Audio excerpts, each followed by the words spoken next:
Hello friend, welcome back to my channel. আমি হলাম Indian blogger Tanushree Porel. আজকে আবার চলে এসেছি আমি আমার রান্নাঘরে আপনাদেরকে নিয়ে। আমার রান্নাঘরের আজকে রান্না একটু শুরু করে দেবো। চলুন, রান্না ছাড়া আমি আর কিছুই এখন দেখাচ্ছি না, কারণ রান্না ছাড়া আর কিছুই কাজ করছি না। সারাদিন রান্না করছি, খাচ্ছি আর ঘুমোচ্ছি, রান্না করছি, খাচ্ছি, এছাড়া আর এক্সট্রা কোনো অ্যাক্টিভিটিস নেই। বাইরে বেরোনো তো ভুলেই গেছি কাকে বলে, সেই জন্য এখন নাইটি কুইন হয়ে গেছি, শুধু নাইটি পরেই ঘুরে বেড়াচ্ছি আর রান্না করছি। এই যে পাশে দেখতে পাচ্ছে আমার গলাটা তো দুঃখী আত্মার মতো হয়ে গেছে। আমার গলাটা নাকি দুঃখী আত্মার মতন হয়ে গেছে। ঠিক আছে, চলুন আজকে আমি যে রান্নাটা করবো সেটা একটা অথেন্টিক রান্না। সেই রান্না আমরা এখন প্রায় ঘুরতেই বসেছি, সেই রান্না আপনাদের সাথে শেয়ার করি, দেখুন কেমন লাগে। দাদা চলুন রান্নাঘরে এসে রান্না শুরু করে দিই। দেখুন, প্রথমে মোচাটা কেটে নিয়েছি, নিয়ে আমি কুকারের মধ্যে দিয়ে দিলাম, দিয়ে একটু অল্প করে জল দিলাম, দিয়ে এবার কুকারের ঢাকনাটা আটকে দেবো। একটা সিটি পড়লে সেই ভাপটা খুলে আমি ওটা ছেঁকে নেব। দেখুন, ছেঁকে নিয়ে চিপে জলটা বার করে নিয়েছি, আর একটু অন্য জলে ধুয়ে আবার একটুখানি চিপে নিয়েছি, নিয়ে আমি ওটা নিয়ে এসে গেছি। কারণ মোচায় একটা কষ থাকে, যদি ভালো করে না ধুয়ে নেওয়া হয় সেই কষটা রয়ে যাবে। যদিও আমি আগের দিন রাত্রে ওটাকে আমি নুন আর হলুদ জলে ভিজিয়ে রেখেছিলাম সারা রাত, তারপরে সেদ্ধ করেছি। এবার আমি এটাকে একটা মিক্সিং বোলের মধ্যে তুলে নিচ্ছি বাটার জন্য। সব থেকে ভালো হয় শিলে বাটলে, যদিও আমার কাছে শিল আছে কিন্তু সেটা বাটার মতন অবস্থায় নেই, তাই আমি মিক্সিতে বেটে নিয়ে চলে এলাম। দেখুন, মোচাটা বাটা হয়ে গেছে, খুব সুন্দর করে আমি বেটেছি। তবে খুব বেশি জল দেবেন, জল একদম দেবেন না, যেরমভাবে ওই জলটা চিপে নিয়ে শুকনো আমি বাটলাম ওইভাবে বাটতে হবে। এবার আমি এর মধ্যে একে একে দেব। প্রথমে আমি দিলাম এটা একটুখানি, আমি 2-3টে চিংড়ি মাছ, খুব বড় বড় চিংড়ি মাছ ছিল বলে 2-3টে চিংড়ি মাছ আমি একটু মিক্সিতে পেস্ট করে নিয়েছি। এটা পুরোপুরি অপশনাল, যদি আপনারা এটাকে নিরামিষ করতে চান তাহলে এটা দেবেন না। হ্যাঁ, আমি দিয়েছি জাস্ট টেস্টটা একটু বাড়ানোর জন্য। আর যদি চান আমিষ করতে তাহলে ছোট ছোট চিংড়ি মাছ থাকলেও দিতে পারেন, বা বড় চিংড়ি মাছ এইভাবে বেটে দিতে পারেন। এবার দেবো যেটা নারকেল কোড়া আর কাঁচা লঙ্কা, দুটোকে আমি মিক্সির মধ্যে বেটে নিয়েছি, সেটা দিলাম। এবার 2 চামচ মতন আমি সর্ষে বাটা, সর্ষেটা আমি জল দিয়ে বাটিনি, শুকনোই বেটে রেখেছিলাম, আর এটা পোস্ত বাটা, সব দিয়ে দিলাম। দিয়ে আমি আরেকটু সর্ষে বাটা দিলাম, দিয়ে এবার খুব ভালো করে এর মধ্যে আগে প্রথমে এবার আমি দেব নুন। হ্যাঁ, নুনটা পুরোপুরি টেস্ট অনুযায়ী দেবেন। আজকে সকাল থেকে আমি নুনে খুব গড়বড় করছি, সেই জন্য একটু বুঝে শুনেই নুনটা দিচ্ছি। হ্যাঁ, নুন দেওয়া হয়ে গেল। এবার আমি দেবো এর মধ্যে একটু চিনি, কারণ চিনিটা দিতেই লাগবে, যেহেতু মোচা আমরা এমনি রান্না করলেও তার মধ্যে চিনি দিই, আর এখানে ভাপেতেও আপনাকে দিতে হবে, না হলে মোচার একটা কষা টেস্ট মুখের মধ্যে লাগবে। সেই জন্য অল্প একটু চিনি দিলে টেস্টটা আরও সুন্দর হয়। সেই জন্য আমি একটুখানি চিনি, 1/2 চামচ মতন চিনি আমি এর মধ্যে দিয়ে দিয়েছি। এবার যদি আপনারা মিষ্টি খান তাহলে আরেকটু বেশি করে চিনি দিতেই পারেন। দিয়ে আমি এবার এটাকে খুব ভালো করে চামচে করে মিক্স করে নিচ্ছি। সুন্দর করে মিক্স করে নিলাম। আমি এর মধ্যে তেল দিলাম না, তার কারণ আমি পরে বলছি।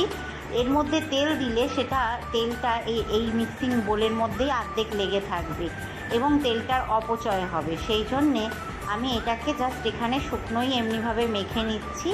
নিয়ে আমি যে পাত্রটাতে আমি আর একটুখানি সর্ষে দিলাম, কারণ এই রান্নাটাতে একটু সর্ষের ঝাঁঝ না থাকলে ভালো লাগে না, সেই জন্য আমার মনে হলো যে আর একটু লাগবে, তাই আমি 1 চামচে দিলাম। ওই 3 চামচ মতন, দেখছেন চামচটা আমার যথেষ্ট বড়, এই চামচে 3 চামচ মতন আমি সর্ষে বাটা দিলাম। হ্যাঁ, এবার যেটা বলছি, যে বাটিতে আমি এই টিফিন বক্সটা আর কি, এর মধ্যে আমি ভাপেটা করব, সেই জন্য এই বাটিটা আমি নিয়ে নিলাম।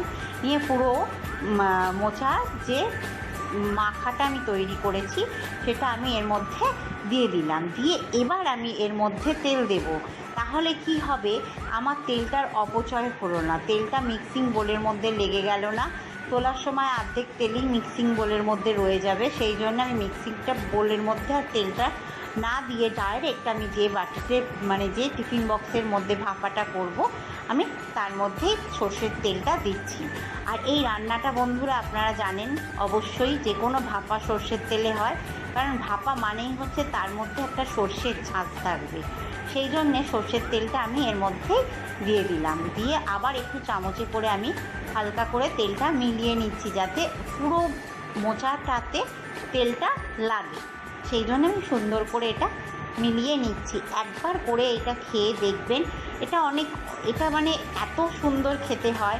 এই রান্নাগুলো তো আমরা প্রায় হারিয়েই ফেলছি, আমাদের জীবনে এত ব্যস্ততায় বেড়ে গেছি যে এইসব রান্না এখন আর আমরা প্রায় খাওয়া ভুলেই গেছি।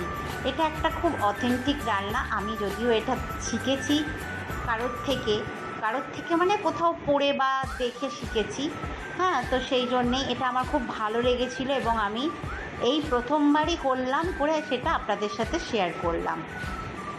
ফিডব্যাকটা আমি এর পরের ভিডিওতে দিতে পারবো যে কেমন হয়েছে। তার কারণ হচ্ছে এইটার ফিডব্যাক যে দেবে সে এখনও খায়নি। যাক, আমি এর মধ্যে কটা কাঁচা লঙ্কা চিড়ে দিয়ে দিচ্ছি। আমার হাজব্যান্ডকে এটা খাইয়ে কোনো ফিডব্যাক আমি পাবো না, তার কারণ হচ্ছে ও শুধু চুপচাপ খেয়ে নেবে, খারাপ লাগলে খাবে না, ভালো হলে খেয়ে নেবে, কিন্তু মুখে কিছু বলবে না। কিন্তু এটার ফিডব্যাক দেবে অরূপদা, মানে আমার বান্ধবীর হাজব্যান্ড। সেই জন্য অরূপদার খাওয়া হয়ে গেলে তবেই আপনাদেরকে আমি বলতে পারবো এটা কেমন হয়েছে। এবার কাঁচা লঙ্কাটা দেওয়ার পর আমি ওপর থেকে আরেকটু সর্ষের তেল দিয়ে ডিবেটা ভালো করে বন্ধ করে দিলাম। দিয়ে এবার একটা কড়ার মধ্যে, আমি কুকারে করছি না, এটা কড়াতেই বসাবো। কড়াটা গরম হয়ে গেছে, আমি ওর মধ্যে এবার খানিকটা জল দিয়ে দেবো। জলটা এতটাই দিতে হবে যাতে বাটিটা ডুবে না যায়, বাটিটার কানা পর্যন্ত জলটা থাকবে। দেখুন আমার বাটিটা মনে হচ্ছে ডুবেই যাবে, সেই জন্য আমি একটু জলটা কমিয়ে নিই। জলটা কমিয়ে নিলাম, না এখনও ঠিক হয়নি, আরেকটু কমিয়ে নিই। দেখুন জলটা কমিয়ে নিয়ে এবার বাটিটা ঠিকঠাক বসছে। এবার আমি এর ওপর দিয়ে একটা চাপা দিয়ে দেবো, দিয়ে আমি 15 থেকে 20 মিনিট ছেড়ে দেবো। এটা গ্যাসের ফ্লেমটা আমি ছোটো গ্যাসে বসিয়েছি, গ্যাসের ফ্লেমটা জোরেই থাকবে। দিয়ে ঢাকা দিয়ে আমি 15 থেকে 20 মিনিট ফুটতে দেবো।